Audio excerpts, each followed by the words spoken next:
नमस्कार। आज हम लोग बुध प्रदोष व्रत कथा, पूजा विधि और उद्यापन विधि के बारे में जानेंगे। जो प्रदोष व्रत बुधवार के दिन पड़ता है वो बुध प्रदोष व्रत या सौम्यवारा प्रदोष व्रत कहलाता है। शुभ दिन पर व्रत रखने से भक्तों की इच्छाएं पूरी होती हैं और ज्ञान भी प्राप्त होता है। बुध प्रदोष व्रत कथा को सुनते हैं। एक पुरुष का नया नया विवाह हुआ था। 2 दिनों बाद उसकी पत्नी मायके चली गई। कुछ दिनों के बाद वह पुरुष पत्नी को लेने उसके यहाँ गया। बुधवार को जब वह पत्नी के साथ लौटने लगा तो ससुराल पक्ष ने उसे रोकने का प्रयत्न किया कि विदाई के लिए बुधवार शुभ नहीं होता, लेकिन वह नहीं माना और पत्नी के साथ चल पड़ा। नगर के बाहर पहुंचने पर पत्नी को प्यास लगी। पुरुष लोटा लेकर पानी की तलाश में चल पड़ा। पत्नी एक पेड़ के नीचे बैठ गई। थोड़ी देर बाद पुरुष पानी लेकर वापस लौटा। उसने देखा कि उसकी पत्नी किसी के साथ हंस हंस कर बातें कर रही है और उसके लोटे से पानी पी रही है। उसको क्रोध आ गया। वह निकट पहुंचा तो उसके आश्चर्य का कोई ठिकाना ना रहा। उस आदमी की सूरत उसी की भांति थी। पत्नी भी सोच में पड़ गई। दोनों पुरुष झगड़ने लगे। भीड़ इकट्ठी हो गई। सिपाही आ गए। हम सकल आदमियों को देख वो भी आश्चर्य में पड़ गए। उन्होंने स्त्री से पूछा, उसका पति कौन है? वह किंकर्त व्यह मूढ़ हो गई। वह पुरुष शंकर भगवान से प्रार्थना करने लगा, हे भगवान, हमारी रक्षा करें। मुझसे बड़ी भूल हुई कि मैंने सास ससुर की बात नहीं मानी और बुधवार को पत्नी को विदा करा लाया। मैं भविष्य में ऐसी कदापि गलती नहीं करूँगा। जैसी ही उसकी प्रार्थना पूरी हुई, दूसरा पुरुष अंतर्ध्यान हो गया। पति पत्नी सकुशल अपने घर पहुँच गए। उस दिन के बाद से पति पत्नी नियम पूर्वक बुध त्रयोदशी प्रदोष व्रत रखने लगे। अब हम लोग बुध प्रदोष व्रत विधि के बारे में जानते हैं। बुध प्रदोष व्रत के दिन व्रती को प्रातःकाल उठकर नित्य कर्म से निवृत्त हो स्नान कर शिव जी का पूजन करना चाहिए। पूरे दिन मन ही मन ओम नमः शिवाय का जप करें। पूरे दिन निराहार रहे। त्रयोदशी के दिन प्रदोष काल में यानी सूर्यास्त से 3 घड़ी पूर्व शिव जी का पूजन करना चाहिए। बुध प्रदोष व्रत की पूजा शाम 4:30 से लेकर शाम 7 बजे के बीच की जाती है।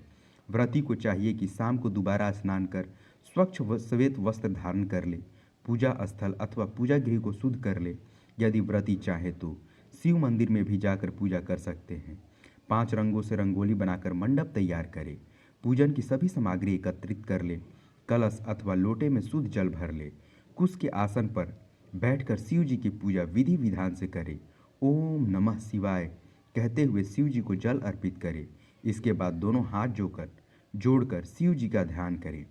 ध्यान का स्वरूप करोड़ों चंद्रमा के समान कांतिवान, त्रिनेत्रधारी, मस्तक पर चंद्रमा का आभूषण धारण करने वाले, पिंगल वर्ण के जाटूधारी, नीले कंठ तथा अनेक रुद्राक्ष मालाओं से सुशोभित, वरदहस्त, त्रिशूलधारी, नागों के कुंडल पहने, व्याघ्र चर्म धारण किए हुए, रत्न जड़ित सिंहासन पर विराजमान शिव जी हमारे सारे कष्टों को दूर कर सुख समृद्धि प्रदान करें। ध्यान के बाद बुध प्रदोष व्रत की कथा सुने अथवा सुनाए। कथा समाप्ति के बाद हवन सामग्री मिलाकर 11 या 21 या 108 बार ओम ह्री क्ली नमः शिवाय स्वाहा मंत्र से आहुति दे।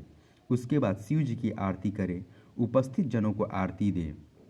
सभी को प्रसाद वितरित करें। उसके बाद भोजन करें। भोजन में केवल मीठी सामग्रियों का उपयोग करें।